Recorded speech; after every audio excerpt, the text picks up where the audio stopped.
Revient à la révolte du peuple iranien. Une organisation non gouvernementale fait état de plus de 192 morts. Camille Grenu nous le disait à l'instant. Alors je vous rappelle le contexte. L'Iran connaît depuis le 28 décembre dernier une contestation populaire qui est inédite depuis plusieurs années, initialement liée au coût de la vie. Eh bien, cette contestation s'est propagée à travers le pays. De Téhéran, des informations nous parviennent, mais par bribes, et toutes témoignent d'une persistance de la mobilisation ainsi que d'un durcissement de la répression.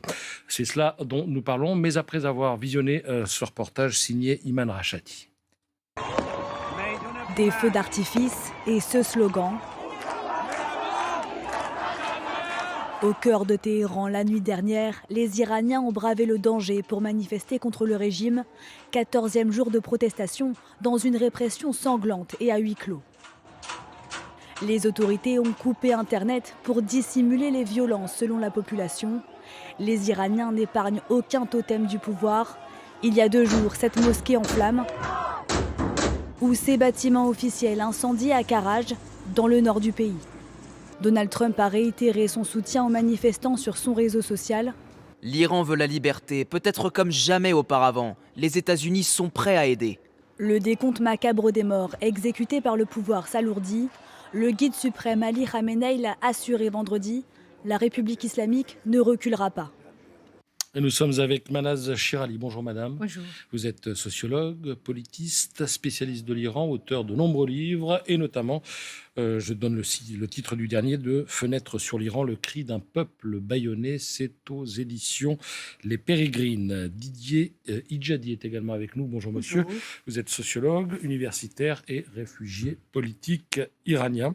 La police iranienne a annoncé, j'ouvre les guillemets, d'importantes arrestations. Quand on dit importantes arrestations en Iran, est-ce que vous le comprenez comme importantes au sens où elles sont nombreuses ou importantes au sens où elles concernent des personnes qui ont un statut particulier ou alors vous n'avez pas de niveau d'interprétation particulier? Si, justement, quand le régime lui-même annonce qu'il a procédé à d'importantes arrestations, ça veut dire qu'il y a d'importantes victimes sur Terre. Ça veut dire que les informations que nous recevons, comme quoi le nombre des victimes est en train de dépasser des milliers, c'est tout à fait exact. Donc important, c'est le chiffre. Quand ils disent importante arrestation, vous devez lire importante massacre. Mmh. Ce sont des massacres importants qui sont en train d'être commis. En nombre. En nombre. Il y a des milliers d'Iraniens qui ont été massacrés depuis 2 jours en absence d'Internet dans ce pays. Ils coupent l'Internet et le téléphone, ils ferment les portes, ils ferment les fenêtres et ils massacrent les Iraniens. Les nouvelles qui arrivent grâce à Starlink sont terribles. On n'a jamais eu, les Iraniens n'arrêtent pas de répéter que jamais ils ont vu des massacres aussi graves, aussi lourds, autant de victimes. Je parlais avec un médecin de l'hôpital, dans l'un des hôpitaux téhéranais, qui me disait que la morgue de leur hôpital n'a pas de place. Ils ne peuvent plus recevoir les cadavres, tellement les victimes sont nombreuses. Monsieur Idjadi, ce sont aussi des informations que vous recevez par le truchement des canaux que vous avez sans doute ouverts avec Téhéran? Oui, bien évidemment, on reçoit avec une quantité, un volume très réduit, mais néanmoins, on n'est pas sans information. Et les éléments d'information qui nous sont envoyés là mettent en évidence la continuité donc du mouvement, de la lutte et la présence et la mobilisation donc des Iraniens sur les places publiques et également, et parfois une scène de guerre, en fait, en quelque sorte, entre les manifestants et puis la police qui tire à balles réelles également. Et donc, comme vous l'avez évoqué, que ça a été évoqué par ma collègue, quand le régime annonce effectivement des arrestations importantes, certainement ce sont des arrestations massives. Mmh. Et quand on dit massive, c'est-à-dire qu'il faut compter sur milliers, si vous voulez, là. Mais cela veut dire également beaucoup de tortures, beaucoup de morts pour lesquelles on n'a pas encore aujourd'hui des infos. Alors, on va revenir en détail sur la nature du gouvernement actuellement en place en Iran, mais comme tout le monde n'est pas familier de l'histoire iranienne, vous l'êtes évidemment, mais tout le monde ne l'est pas, on va se rappeler un petit peu ce qui s'est passé dans l'histoire contemporaine de ce pays. En 1979, l'ayatollah Khomeini, qui était en résidence en France, réfugié, quitte la France pour prendre le pouvoir à Téhéran. Téhéran a connu à cette époque des émeutes qui visaient évidemment l'homme qui était en place au pouvoir, en l'occurrence le Shah d'Iran, qui ensuite s'est exilé aux États-Unis et le Shah d'Iran ensuite est mort aux États-Unis. Il est décédé on va dire de cause naturelle, on va dire, de maladie. Et aujourd'hui, son fils ressurgit dans le décor. On va avoir l'occasion d'en reparler. Voilà pour les éléments historiques très simplifiés de l'histoire récente de l'Iran.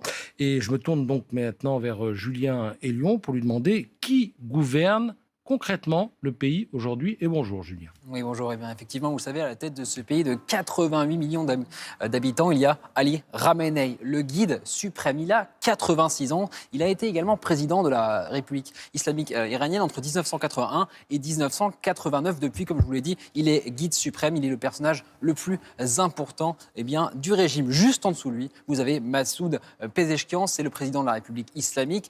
Il applique les décisions qui lui sont données par le guide suprême. Il gère les affaires courantes. Il représente également comme un chef d'État le pays à l'étranger. Il assure également la politique interne de son pays. Devant le Parlement, il est responsable et il peut donc débattre de décrets au Parlement. Mais il y a également l'importance de l'armée en Iran. Tout d'abord, l'armée régulière avec sa défense aérienne, la protection des frontières maritimes qui sont une de ses missions, et puis la défense anti-aérienne. Et puis, il y a les gardiens de la Révolution. Vous savez, c'est une autre armée, une organisation militaire d'élite qui dispose de sa propre armée et qui répond au guide suprême dont vous avez parlé tout à l'heure. Son objectif, protéger le régime. Il contrôle également une partie de l'économie. On estime entre 20 à 40%, rendez-vous compte de l'importance de ces gardiens de la Révolution sur l'économie iranienne. Et puis, ils ont un rôle politique majeur. Sachez qu'un des anciens présidents iraniens, Mahmoud Ahmadinejad, a fait partie des gardiens de la Révolution. C'est vous dire toute l'importance qu'il a eue. Julien, qui aujourd'hui en Iran peut prétendre prendre la relève si d'aventure il devait y avoir quelqu'un qui reprend ? Vous en avez parlé tout à l'heure, Patrice, effectivement, vous savez, Reza Pahlavi, retenez son nom, c'est le fils de l'ancien Shah d'Iran, c'est un monarchiste. Il a été exilé aux États-Unis avec son père lorsqu'il a été contraint de quitter le pouvoir. Il souhaite, lui, instaurer une forme de démocratie laïque à l'intérieur de l'Iran. Mais les critiques que l'on peut entendre, c'est qu'il n'a jamais pris ses distances avec le règne autoritaire de son père. Certains manifestants ont peur qu'il marche dans les pas de son paternel. Vous avez également les Moudjahidines du peuple, l'organisation des Moudjahidines du peuple qui a été soutenue la révolution iranienne en 1979, mais qui a par la suite pris ses distances avec le régime, notamment suite à la guerre entre l'Iran et l'Irak, où ils auraient soutenu Saddam Hussein. Désormais, ils sont effectivement brouillés avec le régime en place, le régime des Mollahs. C'est un mouvement qui est considéré également comme terroriste par ce régime des Mollahs. Et ces détracteurs affirment qu'ils n'auraient pas assez soutenu Mahsa Amini lors des manifestations et en 2023. Et on vous parle également du CNRI, le Conseil national de la résistance iranienne. C'est grosso modo la branche politique du mouvement qu'on a vu précédemment. Ils sont composés d'opposants exilés un peu partout dans le monde et ils souhaitent un retour à la démocratie. Et puis, il est dirigé par cette femme, Mariam Rajavi. Alors effectivement, on vous a parlé un petit peu de ces organisations, mais il est fort possible que certaines personnes à l'intérieur du régime, les gardiens de la Révolution, souhaitent également conserver le pouvoir si jamais le régime des Mollahs venait à chuter. Merci Julien. On va aller faire tout de suite un tour dans le 16e arrondissement de Paris, place Victor Hugo, où il y a un rassemblement d'opposants au régime des Mollahs, rassemblement auquel assiste Mohamed Mizrahi. Bonjour Mohamed, vous êtes en direct sur place, j'imagine que vous avez un invité. Exactement Patrice, plusieurs centaines de manifestants qui sont présents ici sur cette place Victor Hugo dans le 16e arrondissement. 2 semaines après le début de cette contestation qui a débuté le 28 décembre dernier. Beaucoup de Franco-Iraniens, mais aussi des Iraniens qui vivent en France et qui sont venus ici pour soutenir le peuple iranien, un peuple iranien avec lequel ils n'ont pas de nouvelles depuis plus de 60 heures, depuis plus de 4 jours. Souvent, majoritairement, les manifestants qu'on a pu rencontrer sont des Iraniens royalistes qui se revendiquent de l'héritage du Shah qui est tombé donc en 1979 quand le régime de la République islamique a été mis en place. Nous sommes avec Shiva. Shiva, bonjour. Vous êtes iranienne, vous habitez en France depuis 4 ans. Vous êtes venue pour faire une thèse sur la littérature française. Dans quel état d'esprit vous êtes? Vous me disiez justement que vous n'avez pas de nouvelles de votre famille. Oui, c'est ça. Bonjour les Français et Françaises. En fait, mon pays natal, l'Iran, maintenant est plongé dans une obscurité totale depuis plus de 4 jours. On n'a pas de nouvelles de notre famille. Et le régime des ayatollahs ont coupé Internet, est en train de massacrer les civils désarmés. Alors, soyez surtout les diplomates français aux côtés de la révolution des... Shiva, depuis tout à l'heure, vous êtes à côté de moi et justement, on entend tous ces slogans qui sont cités et criés par les manifestants en perse. Qu'est-ce qui est crié exactement aujourd'hui? Vous dites que c'est la dernière bataille? Oui, exactement, c'est ça. On dit c'est notre dernière bataille et on revendique le retour du prince Reza Pahlavi, c'est ça. Oui. Et justement, là, le rassemblement, donc il y a plusieurs centaines de manifestants. L'ampleur de cette contestation qui monte depuis le 28 décembre dernier, pour vous, c'est vraiment la dernière mobilisation qui peut faire tomber le régime des Mollahs? Oui, exactement. C'est vraiment notre dernière chance. Sinon, on est sûr que si le régime des ayatollahs reste toujours, il va massacrer tout le monde, tous les Iraniens, soit en Iran, soit à l'étranger, oui. Merci beaucoup Shiva. Donc Patrice comme Shiva, ils sont beaucoup ici à se revendiquer de l'héritage du Shah et beaucoup aussi soutiennent Reza Pahlavi qui pour eux est l'héritier donc du Shah déchu en 1979 et celui qui peut sauver le peuple iranien. Les Iraniens, les Franco-Iraniens qui sont rassemblés ici, qui vont donc converger vers la place du Trocadéro avec ce rassemblement qui n'est pas statique mais qui va donc crier et soutenir le peuple iranien dans plusieurs rues jusqu'à la place du Trocadéro. Place du Trocadéro où se trouve le parvis des droits de l'homme. Merci Mohamed Mezrahi. Alors, on a entendu l'interlocutrice manifestante de Mohamed qui dit oui, nous voulons le retour de Reza Pahlavi à Téhéran. C'est vrai que quand on suit les choses de loin, on a l'impression qu'il y a en Iran d'un côté les mollahs, de l'autre la monarchie incarnée par la famille du Shah. Est-ce que c'est si simple ou pas? Est-ce qu'il y a d'autres solutions d'une potentielle relève si jamais le régime des mollahs venait à tomber? Évidemment, la société iranienne, aujourd'hui, c'est une société plurielle. Donc, vous trouvez plusieurs tendances. Vous trouvez des monarchistes, des constitutionnalistes, des républicains. Vous trouvez tout. Et ce qui est important en tant qu'observateur de la société iranienne, ce qui m'a énormément frappé, c'est la capacité des Iraniens de se solidariser. Aujourd'hui, un peuple avec les tendances diverses et variées se solidarise derrière qui? Derrière la figure du prince héritier. Qu'il soit républicain ou monarchiste, peu importe. Les Iraniens, aujourd'hui, ils ont compris une chose, que la raison pour laquelle les anciens mouvements populaires ont échoué, c'était parce qu'ils n'avaient pas de leader. Et aujourd'hui, toute tendance confondue se solidarise grâce à Reza Pahlavi. Qu'est-ce qui va se passer? Personne ne pourrait vous le dire.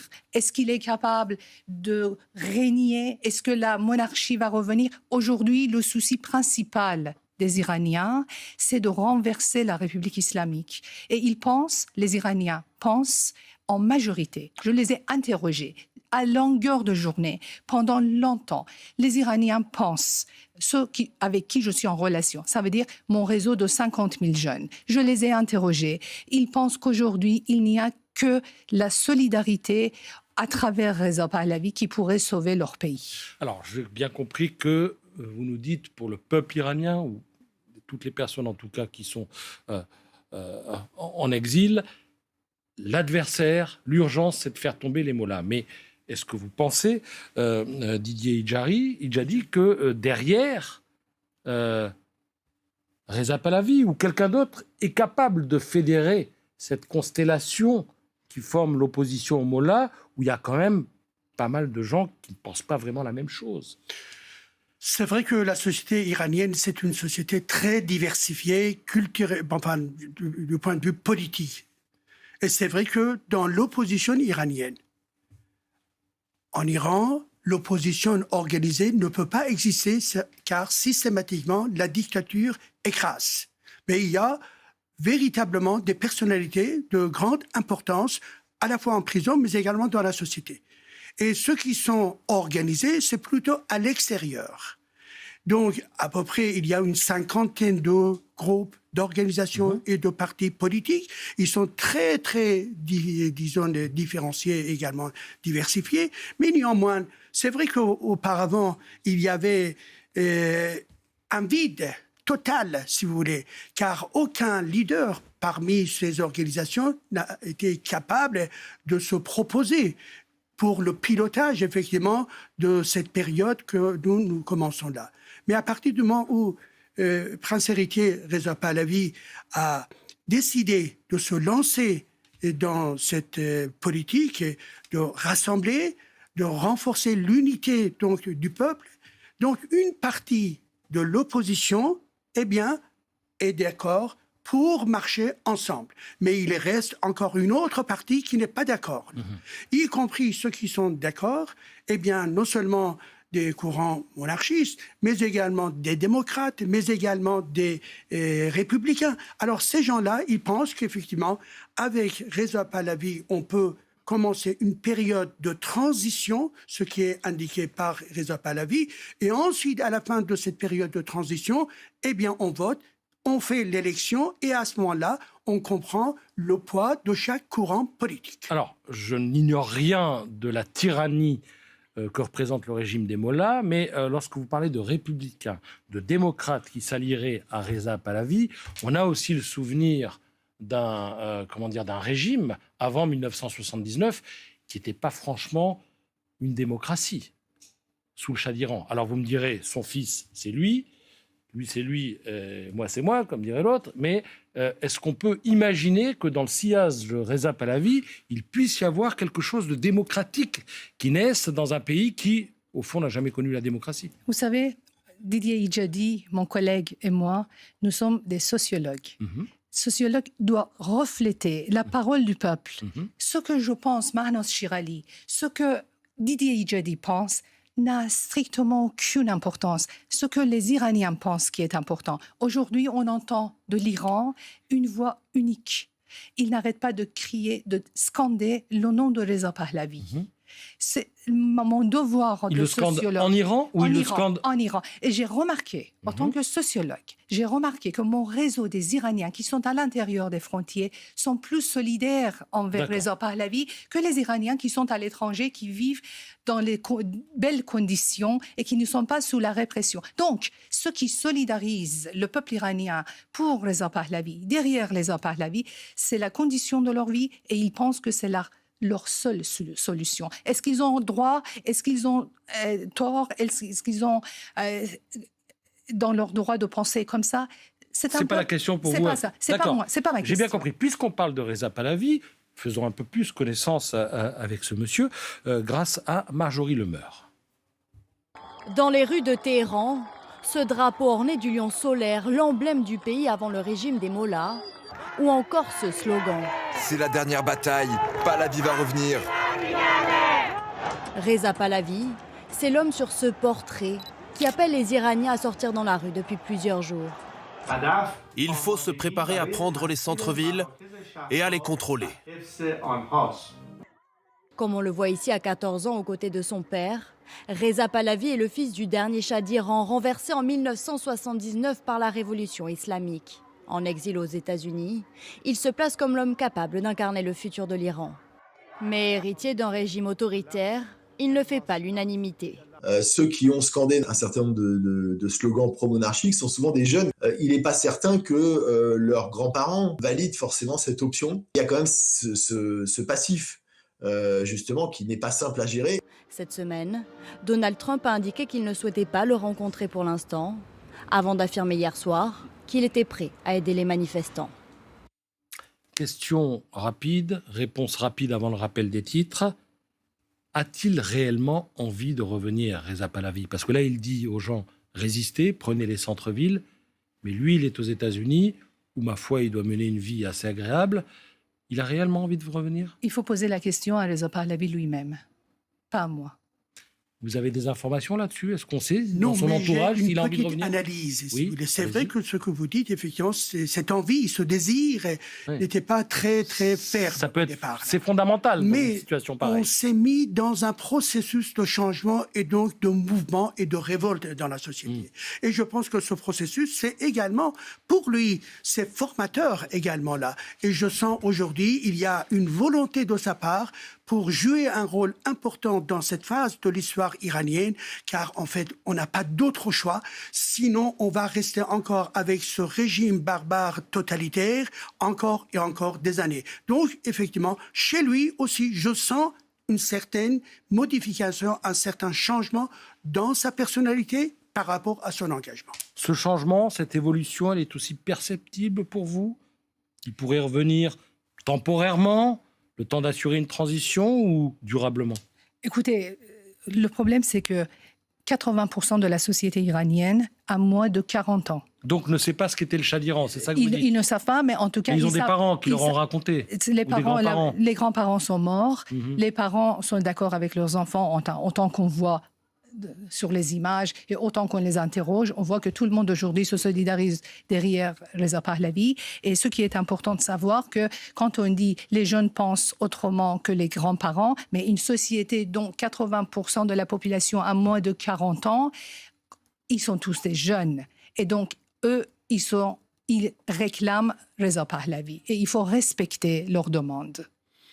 Alors, oui, allez-y. Alors, juste un autre élément complémentaire par rapport à ce qui a été dit. Et les parents, ils ont changé d'avis, beaucoup d'entre eux. Si vous voulez, les parents, bien évidemment... C'est-à-dire qu'ils ont vécu sous les mollahs, ils ont un avis maintenant. Bien évidemment, qui ont vécu à l'époque du Shah, même s'ils ont des critiques concernant, par exemple, la Savak, etc., car ils l'ont vu. Mais aujourd'hui, ils ne jugent pas prince héritier comme, effectivement, une personne qui est capable de reproduire les mécanismes de répression. Mais donc, ils sont d'accord aujourd'hui, pas tous, bien évidemment. La société est très complexe, mais une bonne partie de ces parents-là, eh bien, sont d'accord avec ce choix-là. N'oublions pas, 80% des Iraniens sont contre le système république islamique. Donc, où sont-ils d'un point de vue politique ? En partie, sont également pour cette option-là. Et peut-être aussi ailleurs, mais on va en parler juste après le rappel des titres avec Camille Grenu. Merci Patrice. Au lendemain d'un terrible samedi marqué par 3 morts en Savoie, la série noire qui se poursuit dans le département. 6 avalanches ont déjà mobilisé les secours ce matin. 2 personnes ont été blessées en hors-piste à Tignes et à Aurel. Elles ont été hospitalisées. Le risque d'avalanche, on le rappelle, est très élevé. 4 sur 5 dans la plupart des massifs alpins. Les autorités rappellent que le hors-piste est absolument déconseillé.